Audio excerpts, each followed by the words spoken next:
Okay, Assalamualaikum warahmatullahi wabarakatuh. Just checking, am I audible? Yes, Yes, Doctor. Okay, good evening. Let's begin with Kitab Al-Fatihah.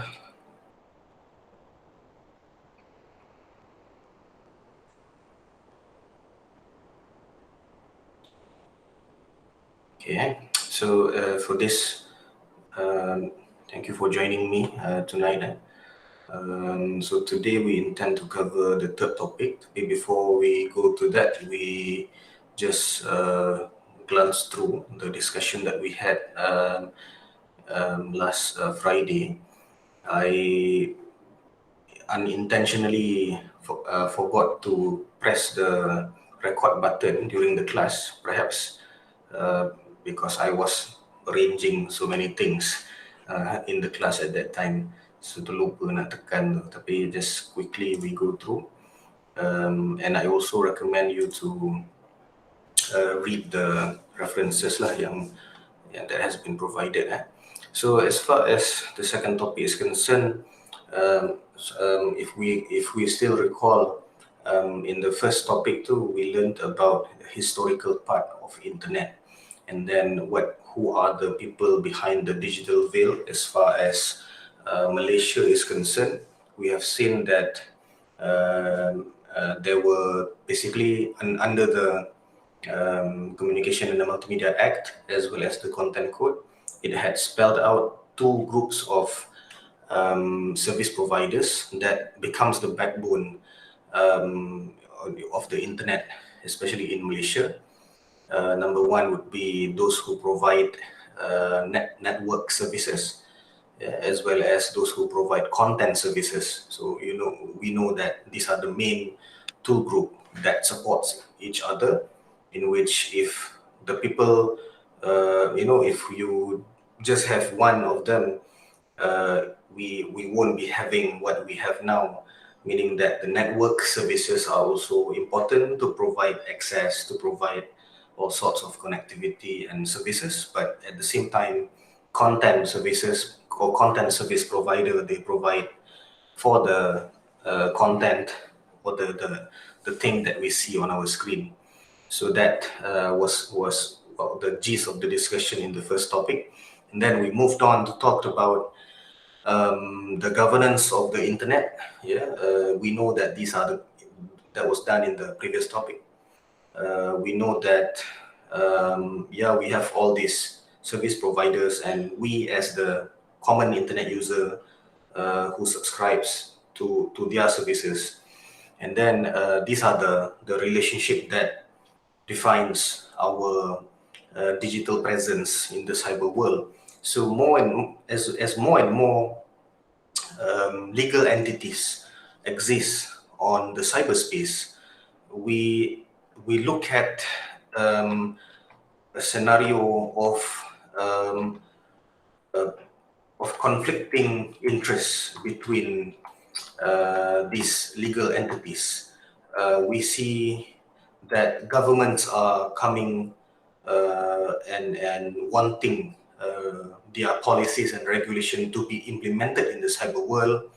We are looking at service providers developing their own way of standards of doing things online. One of which we are looking at how, the discussion on the characteristic of the internet, if you still recall. Internet is binary in nature. They are decentralized and so on. Those characteristics were created by these people like Microsoft and those who invented computers, computer inventors, manufacturers, and then it is being supplemented by program developers or app developers like Google, Netflix, and so on.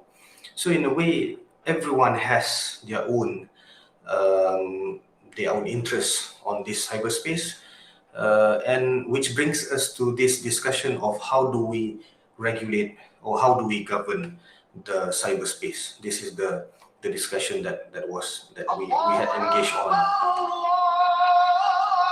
previously. Yeah? So we came to these two main questions: is it possible to govern the internet at all? And then, if it is, who should do this? Who shall govern the internet, and how this can be done? And which brings us to the idea, or to the framework of regulations, whereby we look at several frameworks like self-regulation, co-regulation, and direct or statutory regulation. And we know that different countries may prefer different kind of regulatory ways or schemes. It very much depends on the administration style of the particular country, the political system that it adopts. If Malaysia, for example, we are very much into democracy, we're very much into having constitutional monarch as well as parliamentary democracy. So in a way, that has been crafted into how we prefer to regulate the internet, which is self-regulation by way of statutory self-regulation. Don't worry too much about the you can see the different categorization of self-regulation at this point. One student gave me this simple example, I think worth quoting here. If we were to differentiate between pure self-regulation and state-approved and statutory, you imagine as if you are a group of you students, you are doing assignments, and then in a situation of pure self-regulation, this is where you, katalah the six of you, you have to do an assignment, and then you set yourself among yourself, okay, what are the topics that we want to do, and then you make arrangements. Ahmad will do this, Ali will do this, Siti will do this, Sarah will do that. And then suddenly you can make rules among yourself. Let's say one of you or somebody cannot turn up, you will have to inform each other. Otherwise, any missing in actions cannot be tolerated, and you will be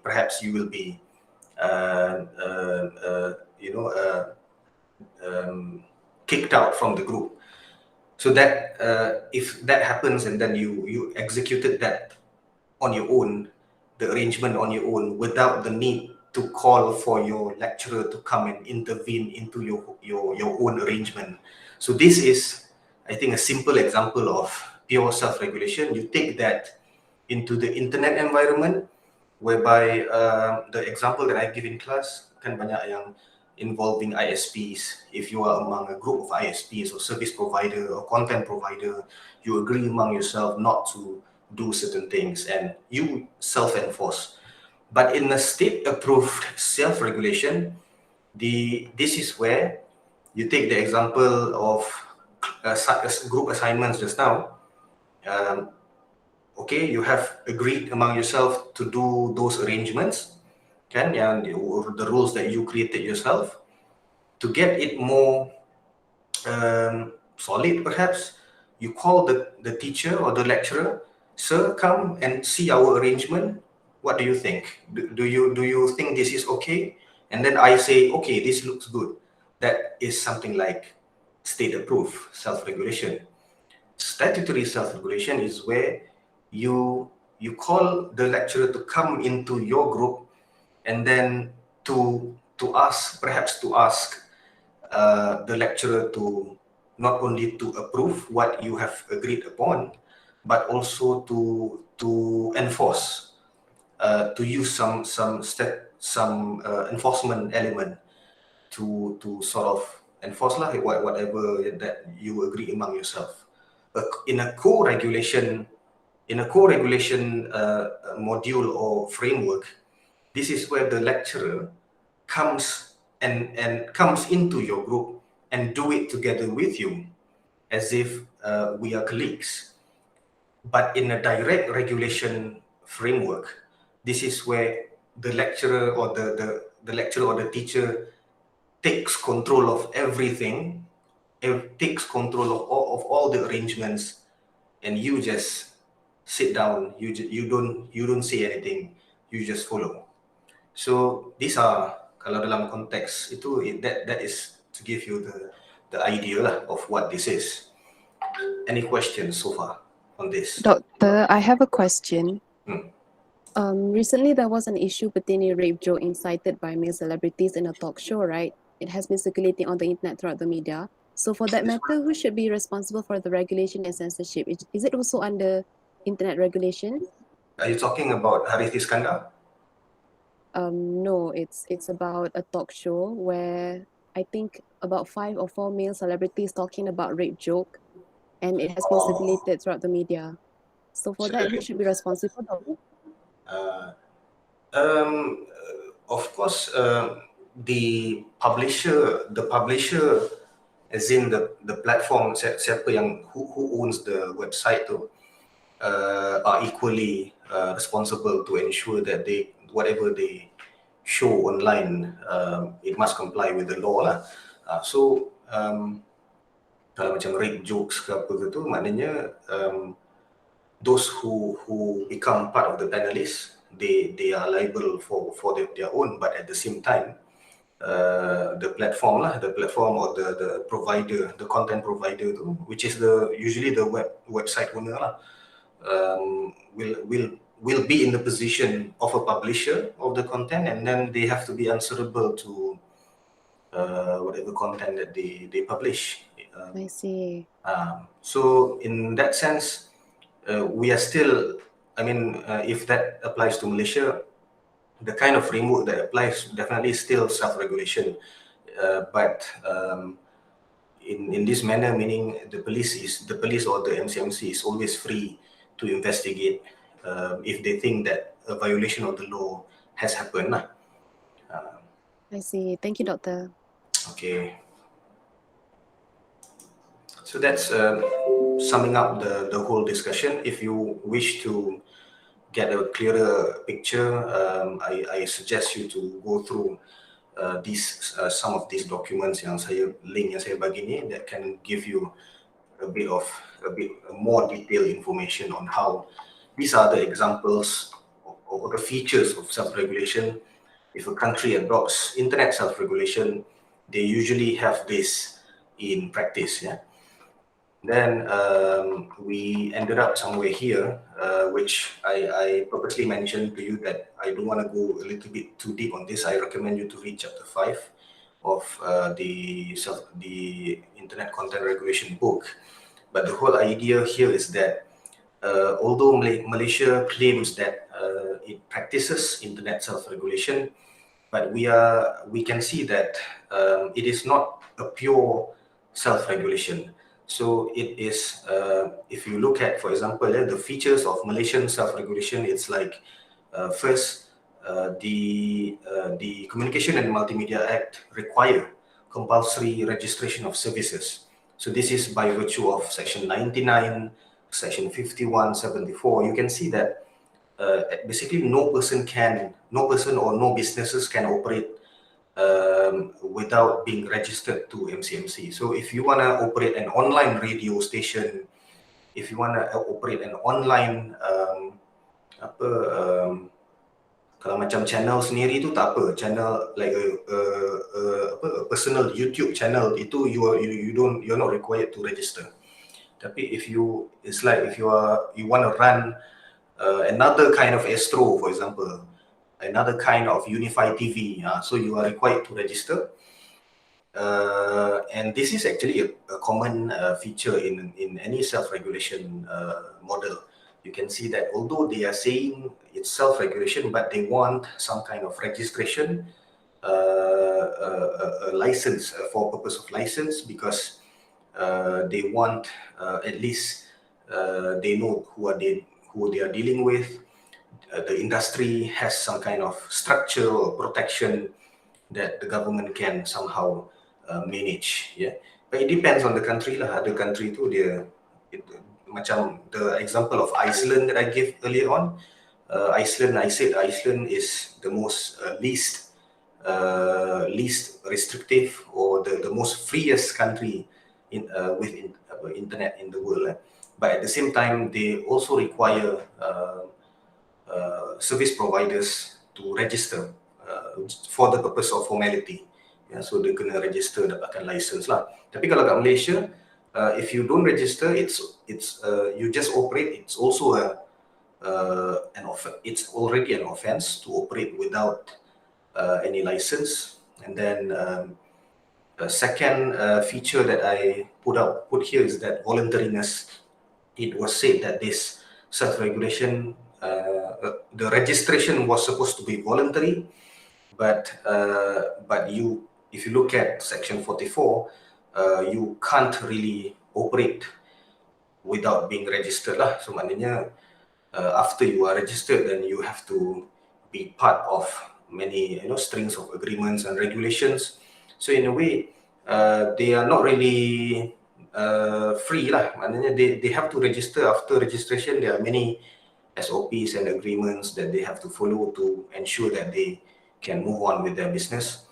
And failure to comply with content code may lead to legal consequences. So in a way, what I put it here, is this really voluntary? So in a way, I'm putting it in this manner lah. An example was this BFM Radio 89.9.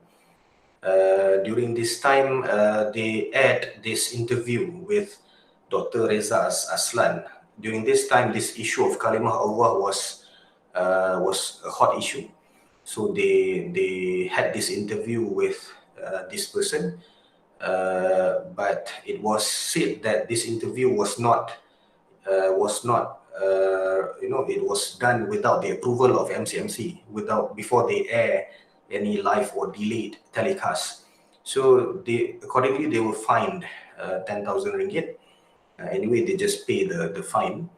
But again, this is one of the cited example of if you really want to you want to air something live or delayed telecast, it requires certain approvals lah from the commission. So in a way, this has caused activists to be angry and so on. But itulah dia dah bayar dia punya tu, and then the issue just went down lah. So in a way, the conclusion here is that we are actually promoting self-regulation, but at the same time, it is not really free. It is not really apa nama dia tu?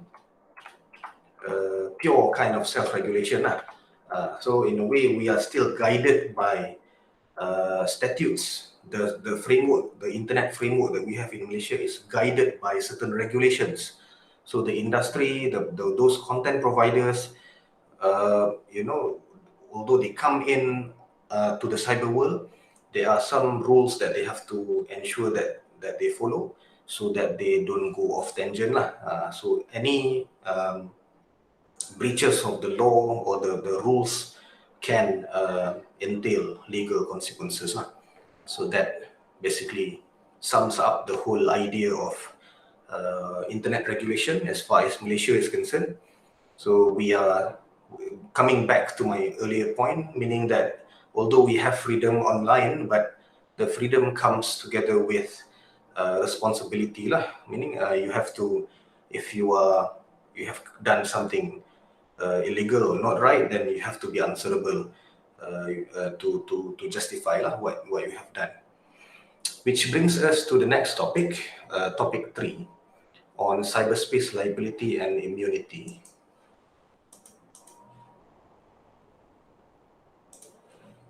Okay.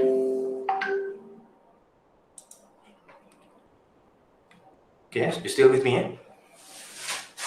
Yes, Doctor. Right. Okay, so on this cyberspace liability and immunity, we have looked at, in the previous topic too, we look at how the internet has been governed, how the internet has been regulated under several frameworks, depending on the country preference.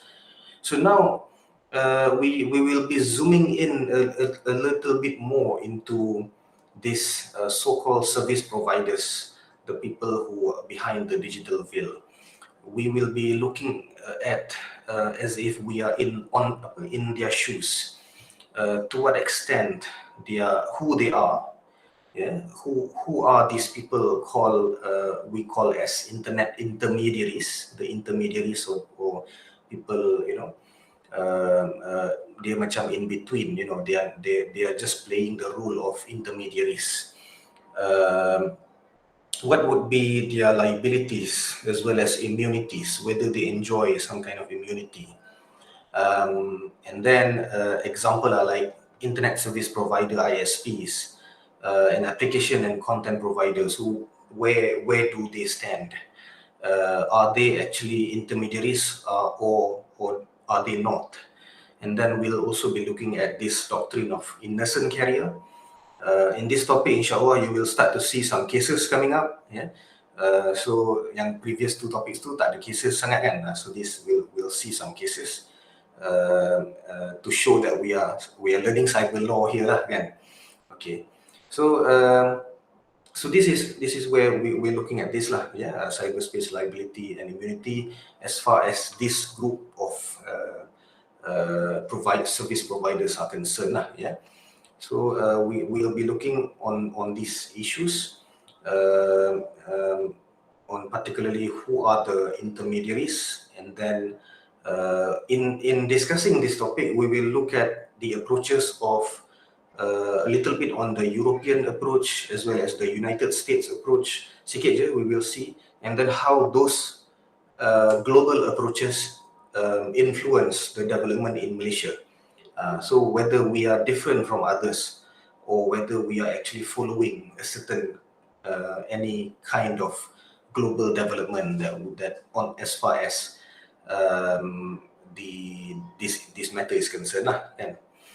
So internet intermediaries, who they are organizations or companies who bring together or facilitate transactions between third parties on the internet. Meaning here they can actually provide access, or maybe they host, they transmit, they index content. They don't publish content, but they just index content. They products or services originated by third parties on the internet, or they provide internet-based services to third parties. This was derived from the OECD definition. So dia macam orang tengah tau, dia macam orang tengah yang they connect between third party to third party to another third party. So they become the middleman. Of the internet services lah. Examples are like this: ISPs. Yeah, ISPs are one of the example.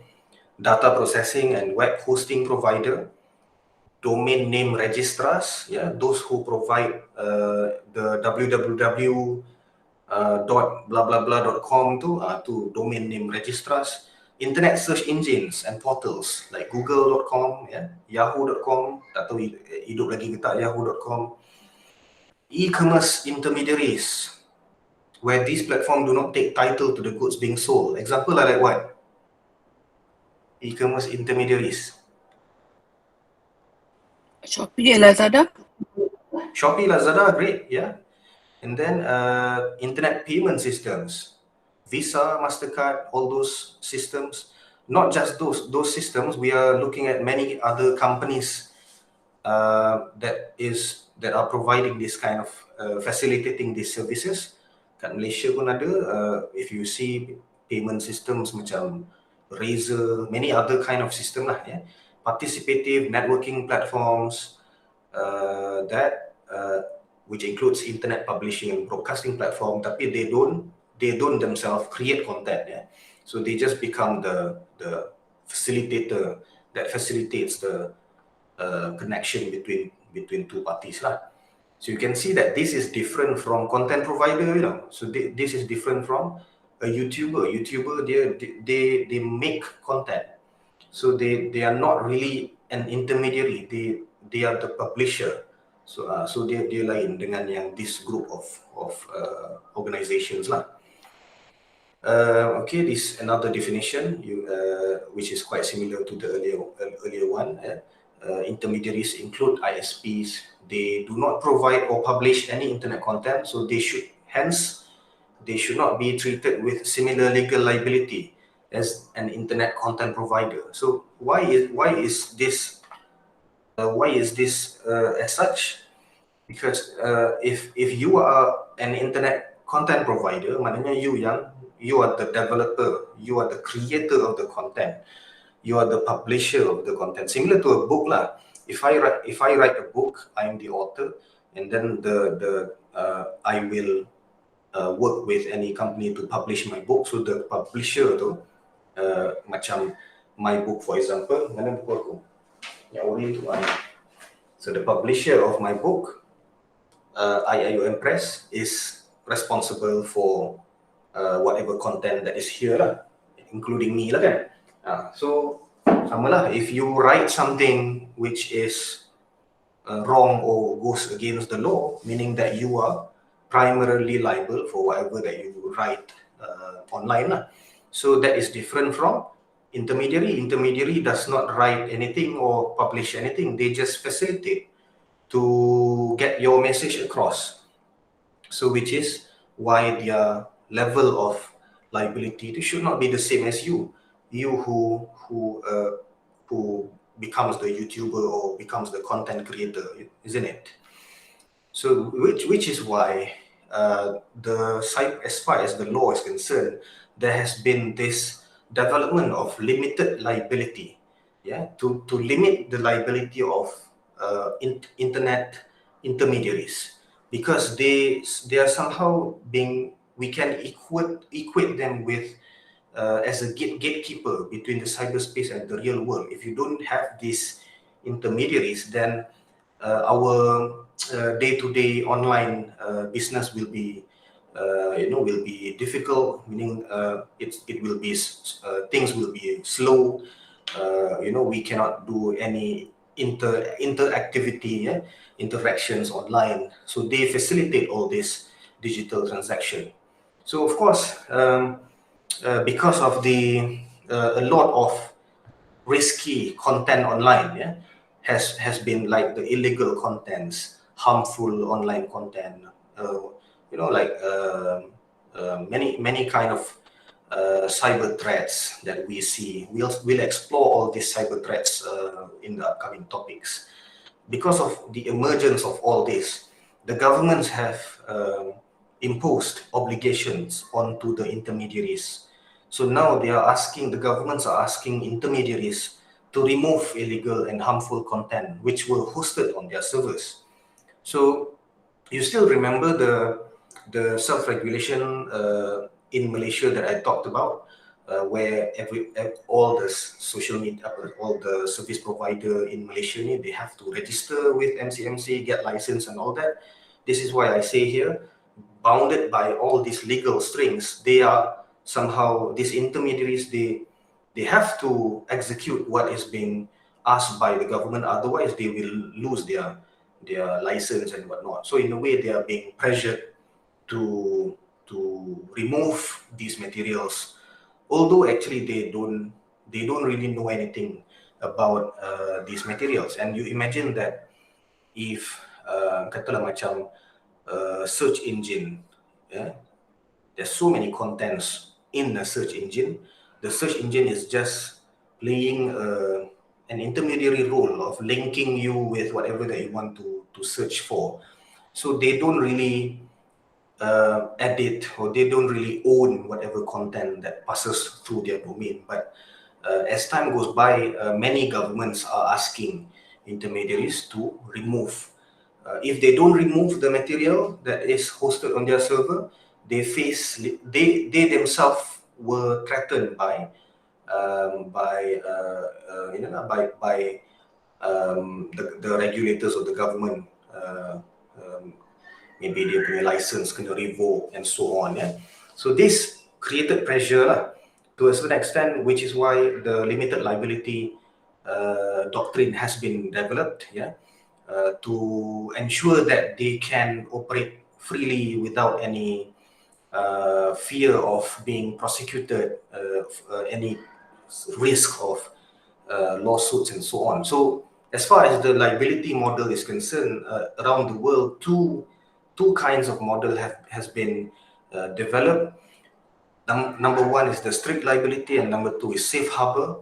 Most democratic countries prefer the safe harbor model, including Malaysia, but the strict liability model is mostly enforced in autocratic countries like China, or even perhaps Thailand for that matter. So what they have in this strict liability model is that they have laws which require intermediaries to effectively monitor online content. They don't want you to just play a passive role of monitoring. They want an effective monitoring, an active one, whereby everybody, if they fail to effectively monitor, they will be subjected to legal consequences, criminal penalties, and so on. So these models are translated into legislation. As example, in China, dia punya cybersecurity law, ISP, especially ISP, they have to effectively enforce whatever instruction that the government dictates them, and failure is not an excuse lah. So this you can read. I think in my book too, I have explained quite in detail as far as China and Thailand is concerned. So they have this put properly into the statute. But as far as the safe harbor model is concerned, this is a little bit what we can call as a little bit democratic approach. Safe harbor ni dia macam there are two kinds of approaches. What is meant by safe harbor? This is like safe harbor is like a ship harbor trying to seek protection in a storm, for example. So dia macam safe harbor lah in the particular, seolah-olah dia macam berlindung lah kan dekat port. So in a way that is the where the term was coined lah. So in a way, in this manner, the intermediaries, they are like the ship. They take harbor. They were being shielded against any risk of being prosecuted, provided that they perform some kind of duties first lah. So if they do this, for example, if they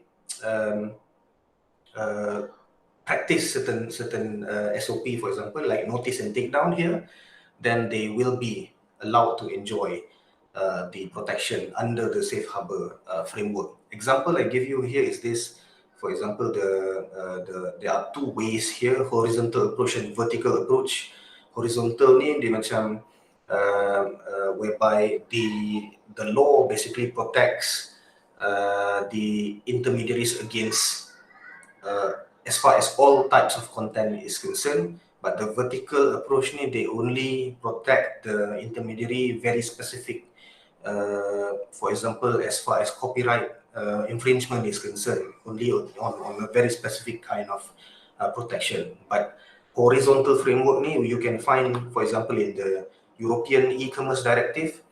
This e-commerce directive applies throughout all European countries. So you can see that dia punya protection accorded to the intermediaries too, they don't give you selective protection. So of all kinds of content, regardless dia tak pilih-pilih lah, all kinds of online content, you are being given absolute sort of immunity lah. But there are some requirements that you have to follow. Example is like this. If under the European regime, Article 12 of the European e-commerce directive ni absolves internet intermediary from all liability if for third-party kind of content, that it preserves on its server only if it acts as a mere conduit. Yeah. So if mere conduit here is that only when they merely transfer internet content originated and meant for third party. So example is like ISP lah. ISP, the job is just to transfer the content from one Mr. A to Mr. B. Itu je. Just runs through the servers lah, between the servers. Just nak lalu je, so that the other party can access the website, for example. So it's just a mere conduit, just nak lalu. Yeah. So you don't do anything else. So to maintain this immunity, they must not initiate or select the receiver or modify any information contained in such transmission.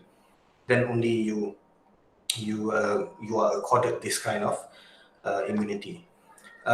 Further, Article 14 also says in order to obtain immunity from civil liability, they should have no actual knowledge as well as ignorant about any fact or circumstances resulting from any illegal activity done by third party lah. Katalah macam something, this one website is actually doing something illegal, doing illegal Bitcoin activity on a particular server. So you are just facilitating the movement of the so-called signal and whatnot. So you have no actual knowledge of such activity. So under the Article 14, they say that this is a requirement lah. And if you were being notified about the illegal activity, you exercise this expeditious blocking of any content upon receipt lah. So if you know, if you were being notified about this illegal or harmful activity or content, immediately the intermediary should do this expeditious blocking. But how expeditious, how fast they need to block, this is not being spelled out under the e-commerce directive. Yeah. So, but again, they are not really required to do a specific kind of surveillance lah, yeah, unless being required by the law enforcement. So EU e-commerce directive have been widely accepted in many countries like Canada, Australia, South Korea. Both laws exempt internet intermediaries in full and in part if they take down illegal content upon receiving notice or temporarily denying access to harmful and objectionable content. So selalunya what they have here is that in order for you to enjoy this kind of immunity, including Malaysia pun, you must, as an intermediary, upon receipt of a request or a notification of an illegal content being hosted on their server too, they have to, of course, usually they will have to carry out an internal investigation lah. And then from there, they have to exercise a notice and take down procedure. So selalunya, we will come to this soon, notice and take down ni apa dia. Selalunya notice and take down here means you have been notified about the availability of illegal content on your site, and then you have to remove it lah. You have to block it or remove it or make unavailable of that access lah. Baru you macam okay, you can claim protection under this so-called safe harbor. Yeah? Okay, that's as far as safe harbor is concerned. Yeah? A case here to take note of. This is, I think, a popular case actually concerning internet defamation. Yeah? So Godfrey and Demon Internet. The case was actually about online defamation, whereby Godfrey basically stumbled something defamatory about him on an online discussion group, online forum. So he stumbled something defamatory lah about him online. So he contacted this ISP, which is known as Demon Internet, to tell them that there was this defamatory information lah about about him that was circulated over this forum known as culture.thai ni. So he contacted ISP, Demon Internet, and asking the Demon Internet to delete this from the news server ni lah, the forum ni. But at this point of time, Demon Internet declined to remove the message. And then it remained on the server for 10 additional days, and then it was automatically deleted along with the other old messages. So here Godfrey sued the ISP for libel, and Godfrey claimed that Demon Internet failed to remove the forged message at the time of the initial complaint. So as the case goes on, of course, you learned about the element of defamation kan. It has to be there has to be ada 3 elemen itu. So as far as internet defamation is concerned, the court still goes on to examine the same kind of elements lah, that as what you have learned in torts. So they look at who is the publisher, whether there has been a publication, who is the publisher. So here there was this discussion of defendants, ISP here. It was said that defendants had a choice to keep this so-called illegal posting or the defamatory posting, and then they had the chance as well as an option to delete, but they do not do that. In this case, it was also said that Demon Internet did not intentionally remove the message in question. It was automatically removed after about 15 days after the publication. So the judge said that this posting was clearly defamatory for the plaintiff, and in this case, the court thinks that they referred to Defamation Act UK as well. And then the court found here that the ISP can be sued for libel, and that any transmission by a service provider of a defamatory posting constituted a publication under defamation law. So this Demon Internet, somehow they lost this case. They have to pay quite a sum of money to Godfrey. So following this case, ISPs began to remove defamatory statements as soon as they receive a complaint about them. So what is the effect of this case, really? So this case actually sets a bad precedent for as far as the intermediary liability is concerned. This means that ISP, kalau you tengok balik ISP, they are just the intermediary.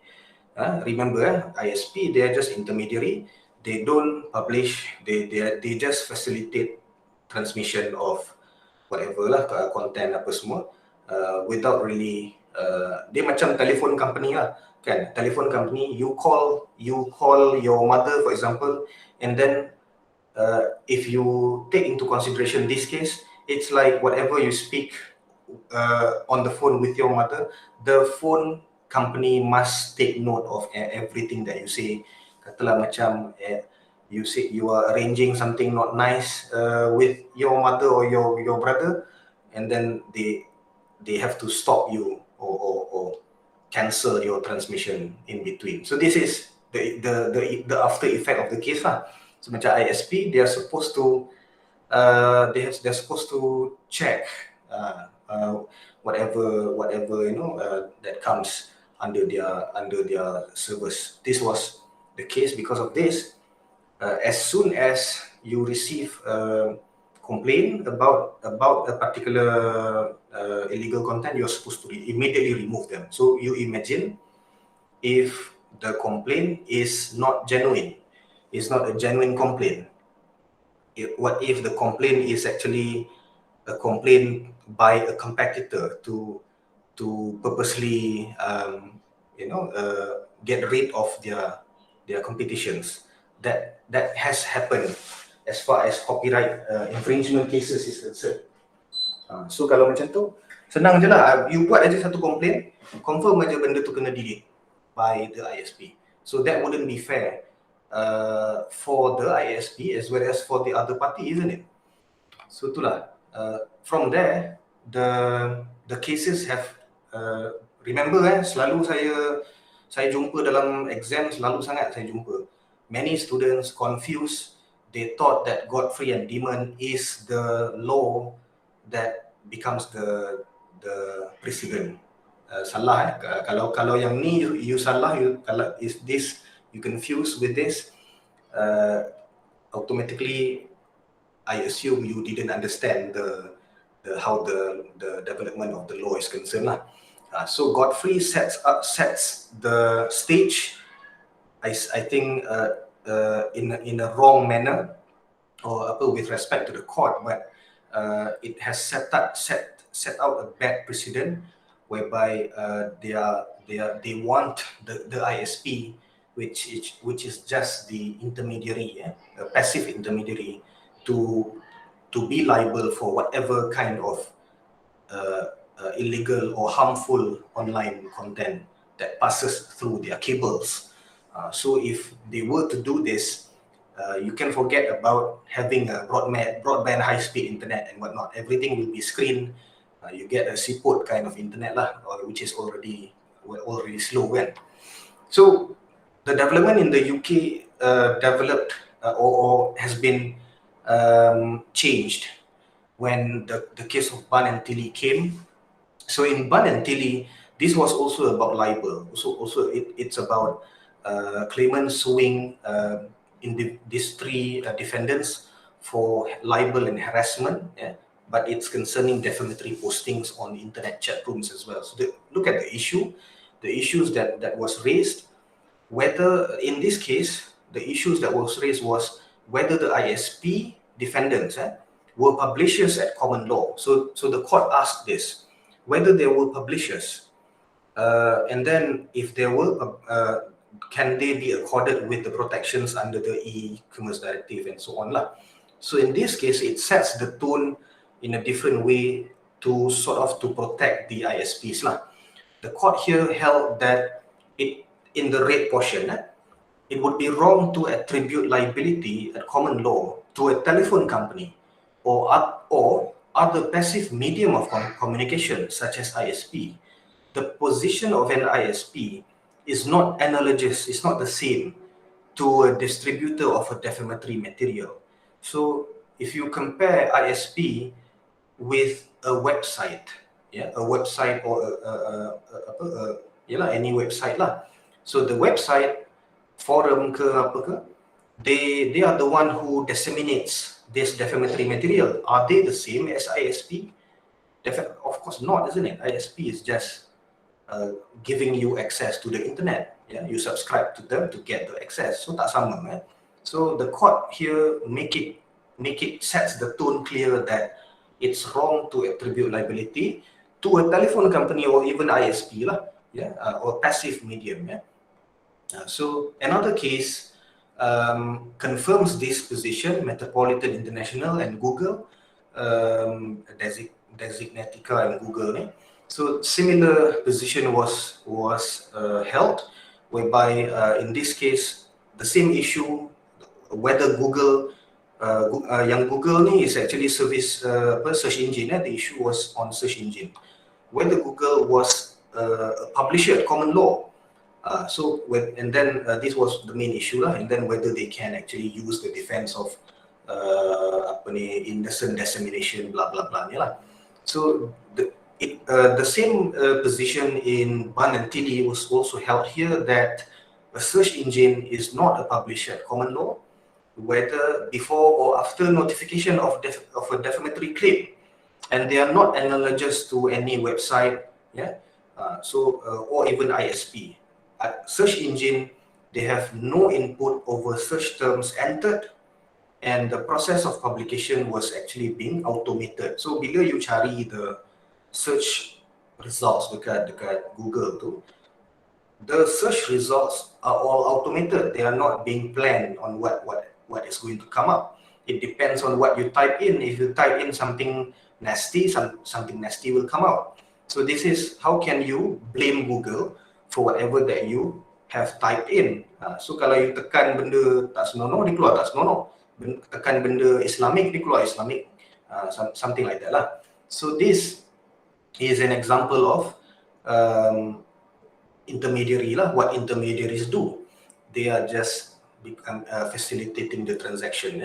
So this is the position now. Remember, this is the position that the law, as far as safe harbor is concerned, and as Malaysia also adopts this position, that as far as intermediaries are concerned, intermediaries apa macam ISP, macam all the definitions that we learned earlier lah, they are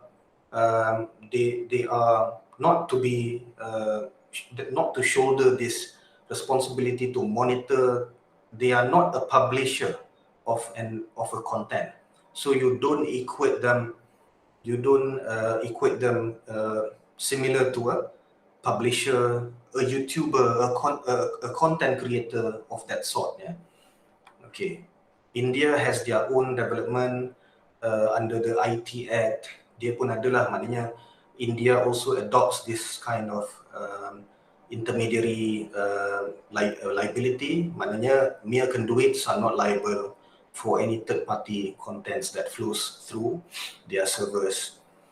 And we can see that US, as far as US is concerned, dia ada dua US ni. Dia ada, as far as the illegal content is concerned, they use the Communication and Decency Act, Section 230. So intermediaries have been seeking protection under this section. So kalau maknanya dia if the ISP or any intermediary, they can enjoy protection under this Section 230. As far as copyright liability is concerned, they use the Digital Millennium Copyright Act. I don't want to go too deep on this. Nanti you will, of course, if you take copyright law, you will learn this in further detail. But you can see, you know that copyright infringement is a crime, and many digital contents nowadays, like music, like films, whatever on YouTube, for example, those are of course subject to copyrights.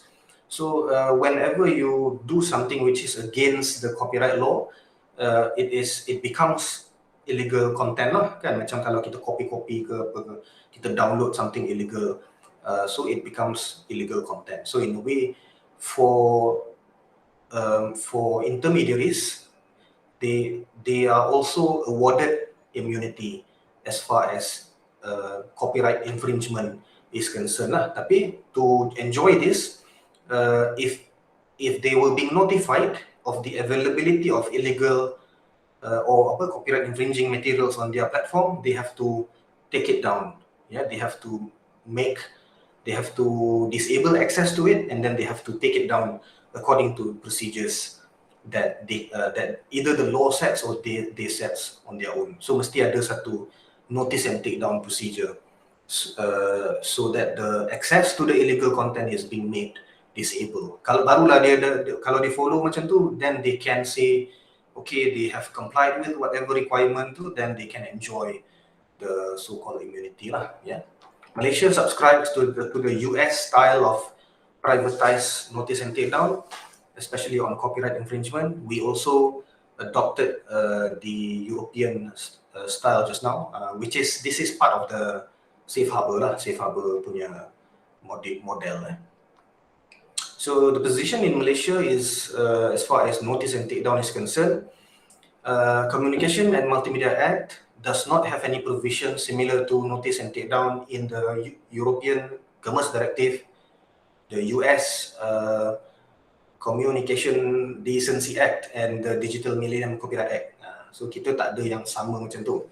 Tapi the notice and takedown procedure in Malaysia, kenapa kita nak kena buat notice and takedown ni? Notice and takedown procedure, because this is for the intermediaries in Malaysia. If they want to enjoy this kind of safe harbor, one of the ways is to employ or to engage a notice and takedown procedure. Apa dia notice and takedown procedure? It is basically a process whereby first you were being notified of the availability of illegal content on your site or on your platform. or on your server, and then you basically investigate, and upon confirmation of the availability of such material tu, you exercise the takedown process lah. Maknanya you take it down, you make it, you delete it, or you make it temporarily unavailable. So you take it down. So simple lah, orang kata a simple process to make the access to the illegal content unavailable. In Malaysia, notice and takedown can happen in two ways, through MCMC or through the Communication and Multimedia Content Forum, CMCF. Yeah. So yang ni dia punya short form ni nanti you remember lah ya. First option, MCMC through the Commission. Remember, MCMC is the only internet regulator in Malaysia, which is they are commission parked under the purview of KKMM, Communication and Multimedia Ministry. So one thing is that under the first option, if MCMC receive requests for takedown, notice and takedown from government or private entity, sometimes government requested for takedown from MCMC, what they do is that they will conduct investigation. If the allegation is proven, they will require the ISP to block. So this is administrative lah, maknanya MCMC dia akan send an instruction to a particular website or particular host, content host, to ask them to, if we are talking about illegal content like pornography, for example, so they will ask the ISP. For example, Telekom Malaysia, they will instruct Telekom Malaysia, please block the content, and then Telekom Malaysia will block it. Okay, so from that angle, basically it's basically a network level blocking. So all subscribers of Telecom or Unify or Streaming cannot access the blocked website. So that's administrative. They don't require the court lah to intervene. So just administrative way. Second option is by the forum, the content forum. So to remove illegal content, this procedure has been laid down under Part 5 of Content Code. You can open up your Content Code and check the Part 5. So the process here, Content Code also subscribes to the concept of safe harbor, or under the code, they call it as innocent carrier. You are an innocent carrier of the illegal content. So the code subjects, generally they are not responsible for any content outside of their control. But they are legally required by the code to implement notice and takedown procedure, which is detailed out in paragraph 6 of part 5. Yeah. So sebenarnya dia punya proses dia simple je. Just before that we look, kita tengok dia punya proses dulu. The process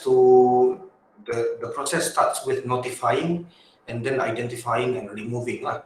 So the duties for ISP, internet content hosts, and content aggregators. Remember, this is the categories of service providers that we have in the content code today. The process starts when complaint bureau of the forum though, CMCF, they have a complaint bureau. Yeah, so you submit complaints to this complaint bureau. When the complaint bureau were notified that this either ISP ke, either content host or aggregator, they were notified that they have hosted illegal content on their platform. Yeah, usually this were being done by the subscriber lah. So the content code will require them to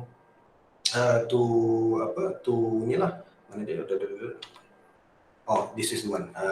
They are required to identify first. Upon receiving the complaint, they must identify the location of the prohibited content.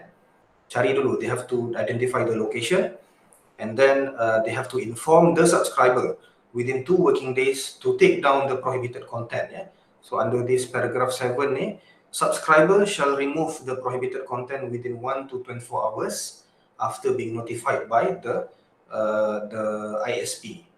In the event where subscriber fail to remove the content, then ISP or ICH or content aggregator can the content code authorizes ISP to suspend or terminate the subscriber's access account.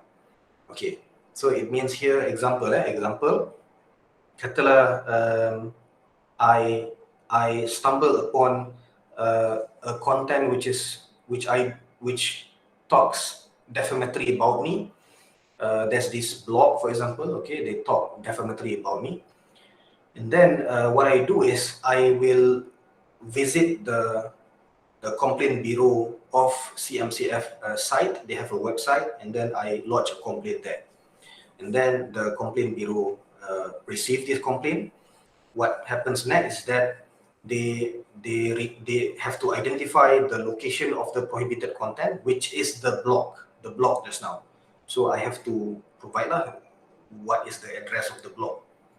So okay, once they have identified that, the content forum, what they will do is that they will inform the ISP or the content host or the content aggregator to which the content is hosted.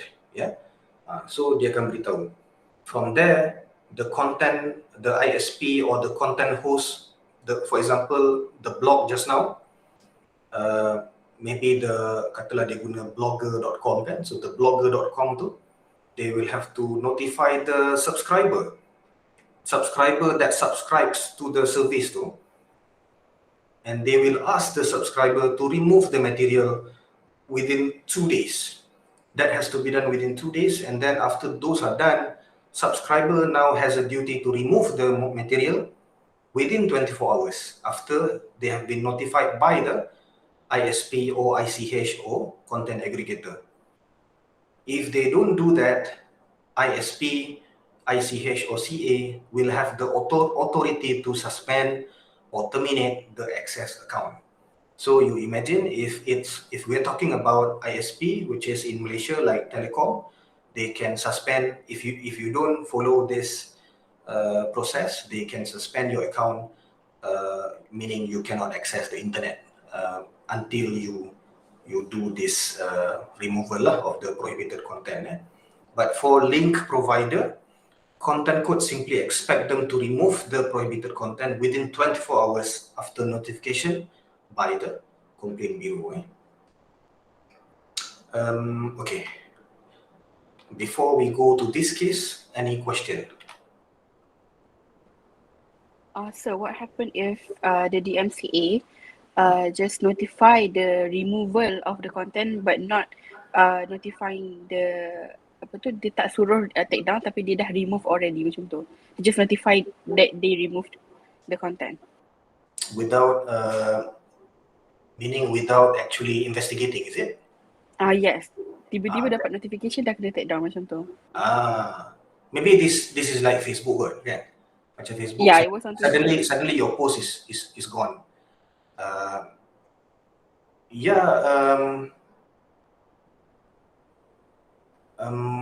This is a scenario where the platform does not want to assume unnecessary risk, and they simply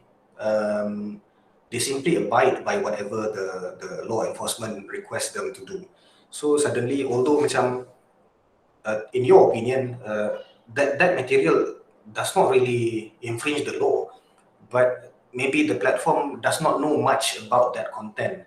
Maybe it's in a language that they are not familiar with or what kan. Tapi dia tak nak macam banyak cerita dengan the regulator or the law enforcement. They just take it down. And then, you are upset. But this is the dilemma lah. As far as the content provider is concerned or the katalah macam YouTuber is concerned, you don't get to justify yourself that this is the issue kan. So that happens, and unfortunately that's unfair for either one of the parties lah. So inilah macam orang kata macam the dilemma that the ISP is facing. If they don't comply, they will somehow be threatened by the upper hands. Maybe their service will be terminated, license not renewed, and so on. But at the same time, on the content provider side, you are somehow limiting the people's freedom of speech and whatnot. So this is the dilemma lah. So it happens. What you ask is it happens, and our discussion here is basically to highlight this issue in a way that as far as the law or the content code is concerned, they are trying as best as they can to protect the freedom of these intermediaries. Tetapi the law is putting a kind of a precondition. Kalau you nak this immunity from being liable for any illegal third-party content or hosted on your site, you have to do this takedown. Barulah you can enjoy this. So it creates a kind of a pressure lah for these platforms. Kalau dia tak comply, nanti dia kena saman and so on kan. So Facebook has been and other popular platforms lah, they have been burdened with many legal suits of this nature. Tapi itulah, we will see afterwards. This case, a very recent case that was held earlier this year on the Malaysian position as of recently. So tadi saya menjawab your question. Yes, thank you, sir. Okay, so that's the dilemma, whereby the intermediary, they want to operate freely, they want to, but at the same time, because they hold the gateway to the internet, so they have considerable powers to allow certain contents to flow, isn't it? So banyaklah dia memang dipergunakan lah oleh the authorities to restrict access to certain kind of content. But mind you that if the authorities ask for blocking of a certain website, it means that you have to block entirely the website. So if Facebook, for example, if you want to block Facebook, you have to block it entirely. So semua orang tak boleh pakai. So what they do is they will send MCMC usually they will send requests to Facebook. Dear Facebook, please delete this particular group or page because, example, because they have been hosting this macam IS agenda, for example. So Facebook will, what they do is that they will investigate. Okay, if they find that this is a legitimate request and the page appears to be as what is described, they will take it down lah. They will disable access to it. And the good thing is that you can basically see they have put this government request on their page. Kalau macam Google, you boleh tengok dekat Google tu, Google Transparency, they provide a report to what extent, to how many % of the removal request was complied. So macam kalau government minta, maybe the compliance rate is around 80%. Another 20% tu dia tak entertain, maybe due to certain reasons lah. But again, this is also a question of internet jurisdiction, because if you recall Facebook or Google, they are a company hosted in the United States. So whenever a foreign government asks them to remove content, they are not bound to follow, because they are not within the territorial jurisdiction of the particular country. So when they entertain a particular request, it's purely democratic relationship lah, to assist in law enforcement. They try to be as fair as possible, but not all requests will be entertained, unlike if they were being asked by their own government. That's a different story. So coming to this case, Attorney General Malaysia, Peguam Negara against Malaysia Kini.com Sdn Bhd 2021. I urge you to read this case. It's a clear, sebab sebelum ni kita jarang tahu ada case yang it's a cyber law case and then the federal court gives its opinion on the issue. So I think it creates, it can clear up a lot of, sebab selalunya cyber law ni kita sentiasa tengok pada the jurisdiction from UK, US, hardly Malaysia develop its own jurisprudence. So starting from, I think, from 2010 onwards, we are looking at many of the the superior courts giving its decisions on precedents. Okay, briefly on the facts, basically, MalaysiaKini.com is a well-known online news portal, Malaysia Kini. So basically, we can they allowed the publication of comments by third-party online subscribers.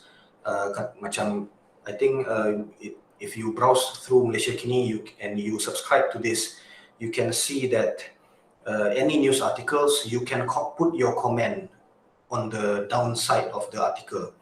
So this one incident whereby this was during PKP, PKP, you know that PKP, all courts are closed, and then since 1st July, the Chief Justice has ordered all court to be fully operational from 1st July. So this Malaysia Kini has published this particular story, and then on this news piece of article, there were many third-party subscribers who made comments, who gave their comments, which were, in the opinion of the judiciary, has scandalized the court. This was referred to in the judgment as impugned comments. These were the exact reproduction of the comments. You can read, antaranya dekat sini, these were nasty comments lah. I don't want to read out loud lah here kan. Nasty comments were made about the judiciary, law of the jungle, blah blah blah, and so on. Boleh land, blah blah. So this was made on 9 June, made available. It was not made by Malaysia Kini. It was written by the subscribers, by the third-party subscribers. So because the procedure to commence committal proceeding ataupun proceeding menghina mahkamah, you require a leave. A leave has to be granted lah. So you must apply for a leave. Leave ni bukan cuti, leave ni macam kebenaran, so that you can proceed to have a proceeding in the federal court.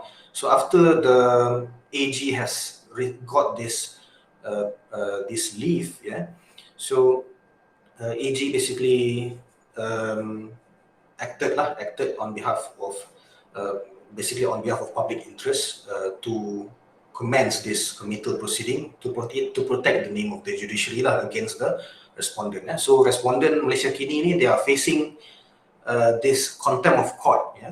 So the charges for contempt of court, menghina mahkamah lah. So among others, we can see that as far as the AG is concerned, they have their arguments were that respondents have committed this contempt of court, and then based on Section 114A of Evidence Act, this is the favorite section that the prosecutor would like to use as far as online publication is concerned.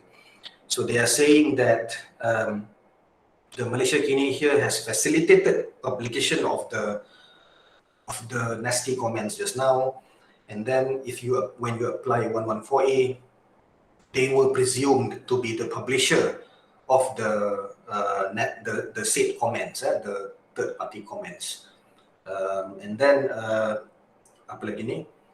They also submitted that AG has made out a prima facie case for contempt of court.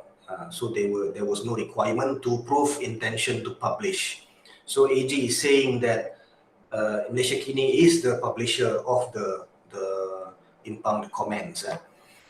In defense, respondents submitted that they should not be responsible because they have no knowledge about the comments that you saw just now. And then the comments were not originated, not even authored by Malaysia Kini. The Malaysia Kini also said that they under the content code. I'm pretty surprised to see this argument stated in the federal court case, because kebanyakan cyber law case kan, they never cited content code in the court proceeding lah. So this, because the code is just a guideline for the industry, it's not even a statute. So bila this was made as part of a submission of the respondent, I think that this somehow elevates, it enables the federal court to appreciate what is this code all about. So the Malaysia Kini says that under the content code, respondents were not required to monitor the activities of users and subscribers until being prompted by complaints. So they are saying that they are not in breach of the code, and then they have complied with it, and therefore there should be a defense under the law. You recall that bila dia kata macam ni, yang macam apa bunyi dia? It's like a safe harbor. They are claiming safe harbor or the innocent carrier doctrine, and they are putting this forward before the federal court that they should be accorded with this defense. Lepas tu the first respondent, Malaysia Kini lah, explained that on top of that, they have taken three measures, in which they were, first, they have this term and condition warning the subscriber that abusive posting would be banned. Second, Malaysia Kini installed a filter program which disallow the use of foul language. So kalau they have this filter lah, macam filter software. So if you put in something foul language, it will not get posted. And then this filter program is also used to review third-party comments. Third mechanism is that they say that there's a peer reporting system. So if anyone reports, the editor will immediately examine and decide to remove. This is like Facebook punya flagging system kan. So dia pun pakai. So they put these three reasons forward to the court. The respondents contended that by taking the above approach, it had complied with the practice adopted by major online publishers, both nationally and internationally. But the federal court here held that this Malaysia Kini has committed contempt of court and has dismissed this case lah, and ordered the first respondent to pay 500,000 fine for the following reasons. Okay.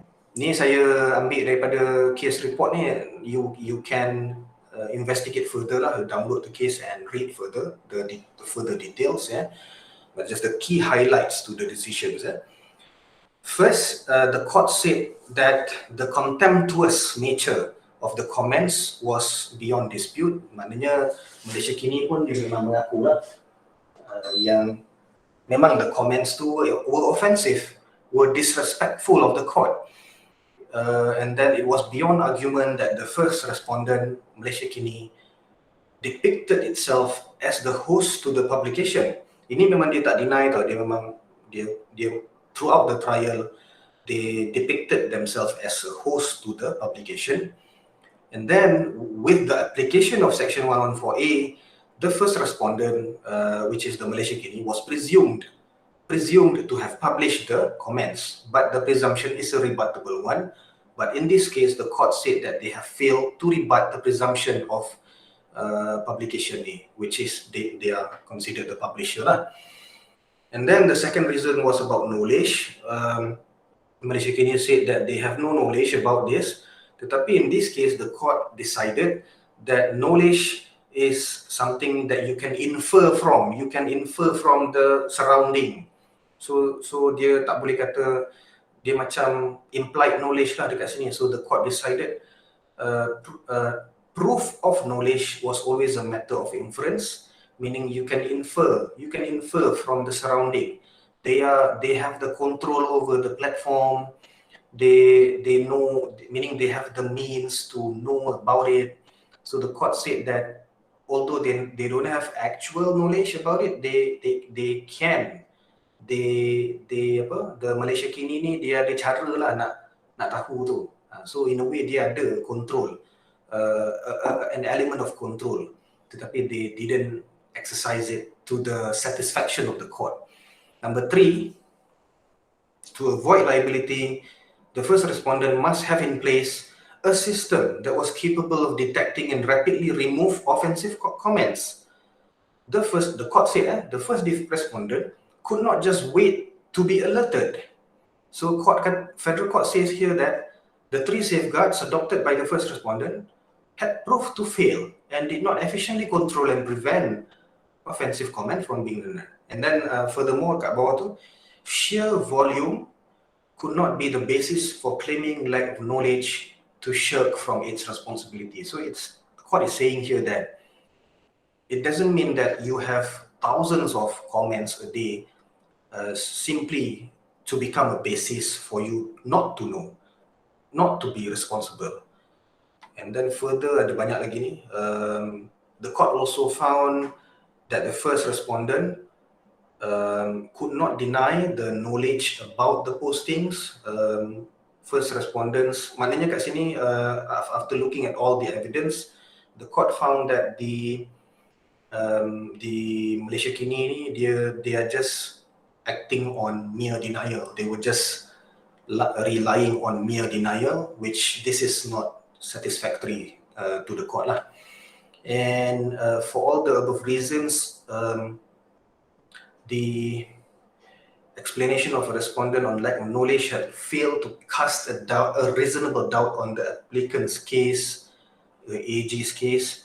The first respondent also failed on the balance of probability to rebut the presumption of publication just now. And the court was satisfied that there was a contempt of court.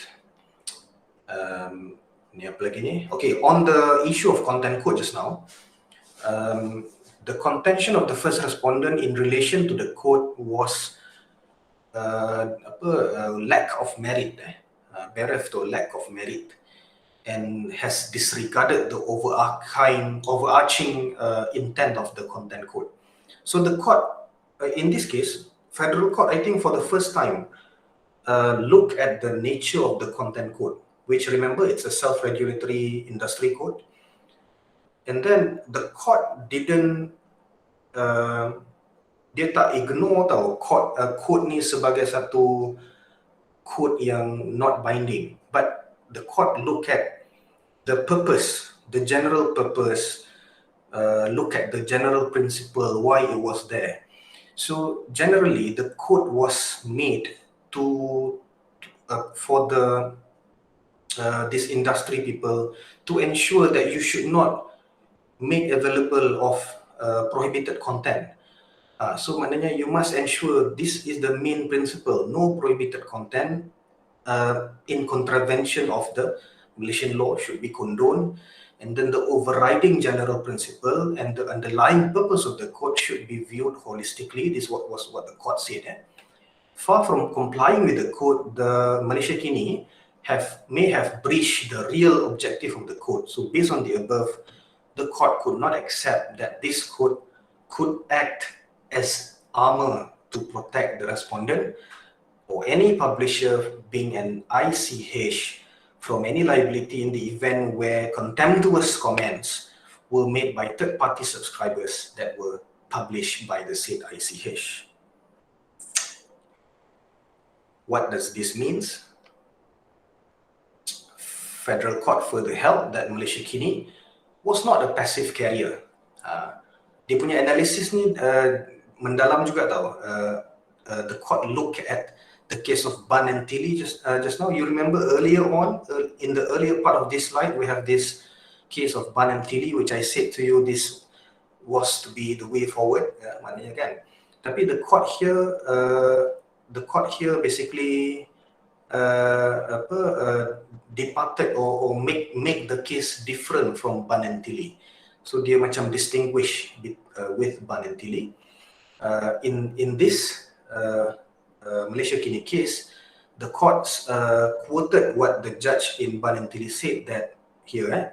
However, the second paragraph, Justice Eddie qualified his statement when he said that if a person knowingly permits another to communicate information which is defamatory, when there should be an opportunity to prevent its publication, there would be no reason as a matter of principle why liability should not accrue. Taking dekat sini inilah, the court said that this is, it doesn't prevent the federal court to assume knowledge, just now kan the element of knowledge to assume knowledge, and then applying this principle to the facts of this case, it cannot be said that the first respondent had no opportunity and only played a passive role in the publication process. So here, the court basically thinks that Malaysia Kini was not a passive carrier. They are not intermediary. They are not intermediary which plays a passive role. So for this reason, federal court thinks that Malaysia Kini should be liable for the comments posted. So which brings us to the last slide, issues to ponder. Whether the defense provided under Section 98 of the Communication and Multimedia Act provides a false hope to the quote subject, whether the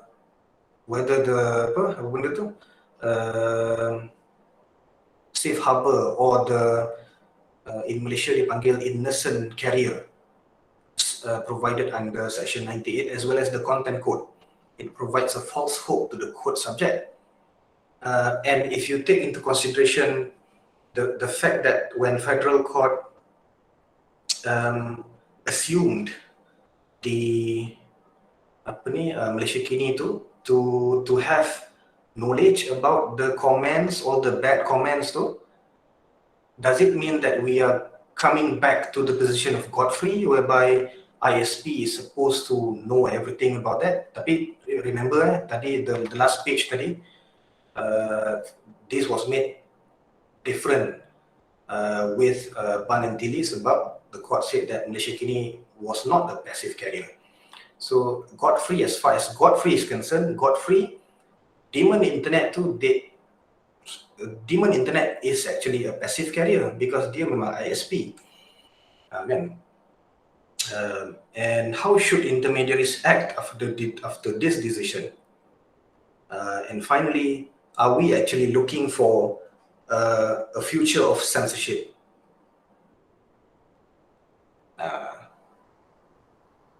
Okay, that's the end of the topic.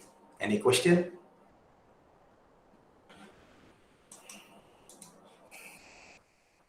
So you all follow Aku nampak macam separuh daripada kelas tak ada ni. Yes, sir. Yes, sir, we're here. Yes, sir. They must be yang lagi separuh tak ada ni, dia orang pergi masjid ni kan.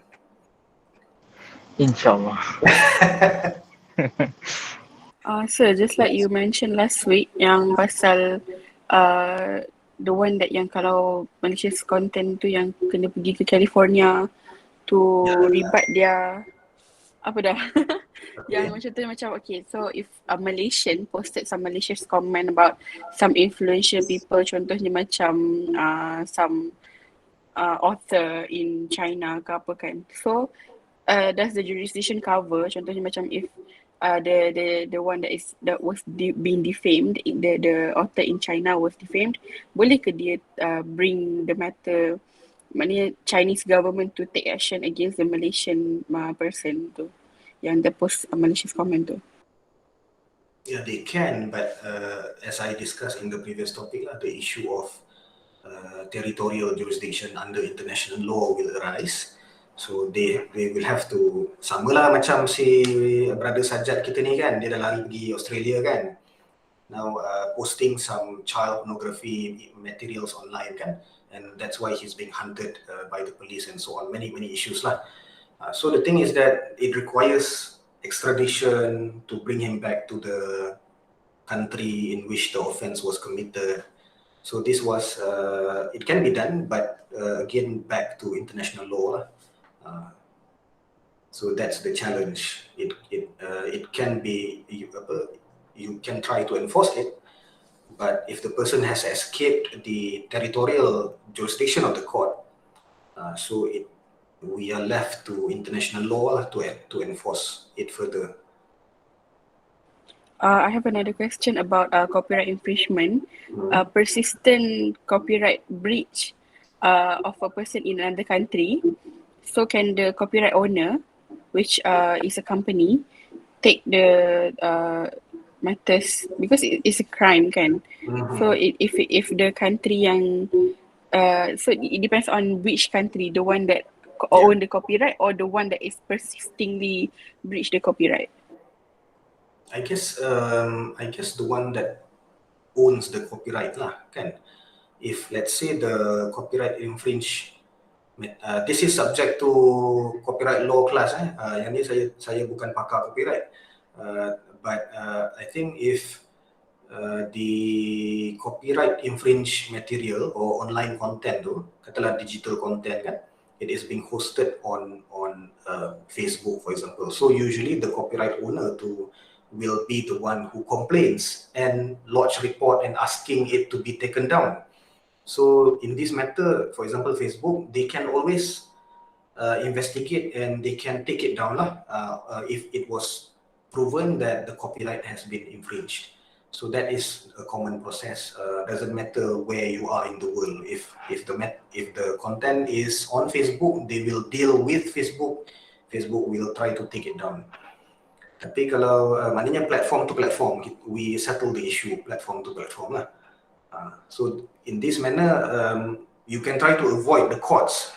But if let's say this, katalah macam you the copyright owner, you complain to Facebook, but the Facebook refuse to entertain your request, that in that kind of situation, usually then you have to sue in courts for takedown and so on. Barulah issue yang macam you have to travel to US, file an application dekat US, to all those things came about lah. Tapi kalau dia entertain kita punya request, senang kerja lah kan. Alright, thank you so much, sir. Okay, welcome admin. Any other question? So the primary issue for this topic, or the primary consideration for this topic, is that first, what we learned throughout the topic is we know that as far as cyberspace is concerned, ada this intermediary which provides macam jadi orang tengah lah, that provides services, many kinds of services lah, macam payment gateway. By the way, payment gateway, they have also been requested by the authority like police to assist in crime prevention, macam Visa, Mastercard macam tu. They have been requested by the police to disable transaction for child pornography transaction. Katalah macam dekat satu website ni, dia orang nak jual this particular child images, child pornography images or videos, and then they bila dia nak jual tu, dia mestilah pakai credit card kan. So they make some kind of arrangement with the Visa, Mastercard semua, so that whenever they stumble upon this transaction from this particular illegal website, the transaction will be denied automatically. Sama lah macam setengah credit card company, they went to the extent of those merchants who sell liquors, for example, kata macam syariah punya bank kan, they make a deal with the dia buat macam satu deal, okay, you will not be able to use their credit cards for purchasing liquors, apa ni, nak beli Carlsberg and so on. So memang sebab syariah compliant and so on lah. So they can sort of filter this to comply with the Sharia principles lah. So sebenarnya they, as I said, they are like the third party or like the intermediary that connects people.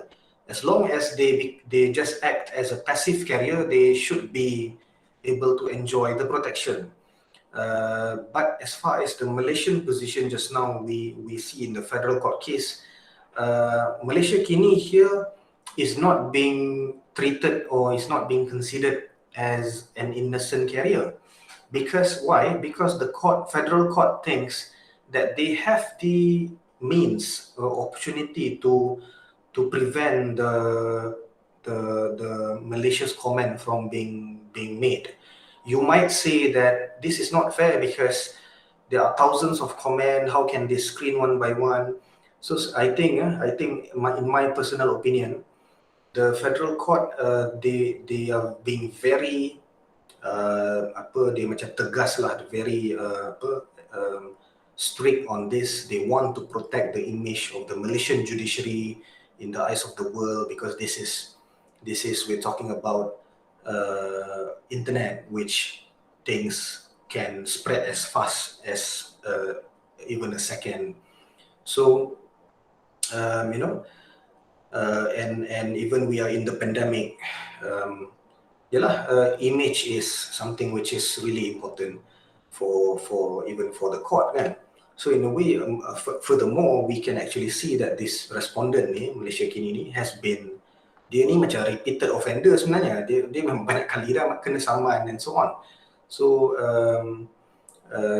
it sorts of like sending the court wants to teach them, give them a message to be more careful about what they write, what they publish on their platform.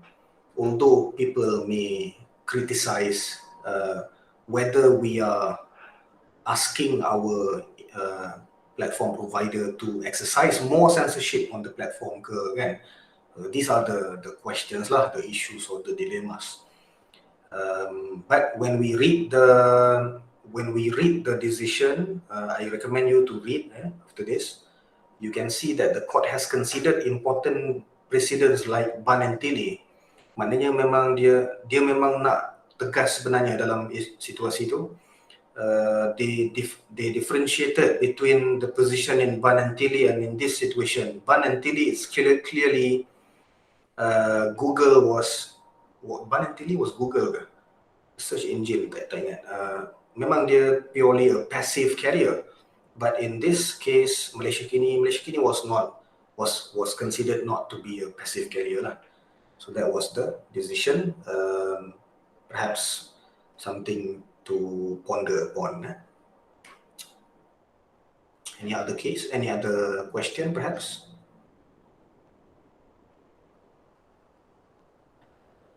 So in the next topic too, we will come to look at what are the ways to regulate the internet content.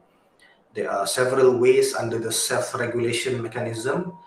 Example is like applying internet filter, using content moderation, using real name verification. South Korean government have been using this real name verification where if you are about to make comments on popular web forum, you're required to enter your IC number. They make this as part of the requirement back then in 2010 macam tu, tapi now because of a constitutional issue that has been revoked lah. Tapi we will look at those requirements. Tadi saya kata pasal internet filter tu, kita bukannya nak belajar the IT side of it. We'll look at that a little bit, tapi we will look at the legal side of it. How constitutional are internet filters? What are the pros and cons? How does that affect freedom of speech and so on? So more on the legal side of it lah. So that will be done in the next topic, inshallah. So remember this coming Friday, no class, no lecture. So inshallah I'll see you. Tapi hari Rabu ni ada presentation lah, as usual. We'll listen to group number 2. Okay, if any other question, tak ada? Let's call it. Yeah, Alicia. So I have a question. Okay. From what I know, Part 5 of the Content Code deals with issues on prohibited content, like the procedures of the removal of those prohibited content by ISPs. But what about cases which involves prohibited practices, like dating with the same gender. Like for example, in dating apps, a social media, which is one of the service providers, people can match and date with the same gender. So, is there any provision which governs these prohibited practices? Yeah, in particular, that was also I think a gap lah that the content code didn't address. Tetapi kan, we can, dia macam specifically on same gender kind of thing tu memang dia tak cover. Tetapi we can somehow put that under offensive kind of content, or perhaps indecent content. So that under that broad concept, it can be covered. Tetapi specifically for homosexual kind of thing, dia tak specifically mention yang tu lah. Memang actually the Content Forum has made a comment about this. They are saying that they need to update the content code to cover these new areas of illegal content. Tapi we can see lah kalau macam homosexuality, benda semua tu, that those are basically indecent content that we can try to link with existing provisions lah. Even under the Communication Multimedia Act, Section 211, 233, we have indecent content is prohibited. Tapi the statute doesn't define clearly indecent. What is indecent? Cases also doesn't spell out clearly the definition, the legal definition of indecent. So that is left to the court lah, mostly to interpret kan. So the rooms for interpretation is pretty wide in this context lah. Okay, Alisha. Okay, thank you, sir. Okay, I guess that's all for today. Good night. Let's close with tasbih kafarah. Thank you. Assalamualaikum. Thank you, Dr. Thank you so much, Doctor.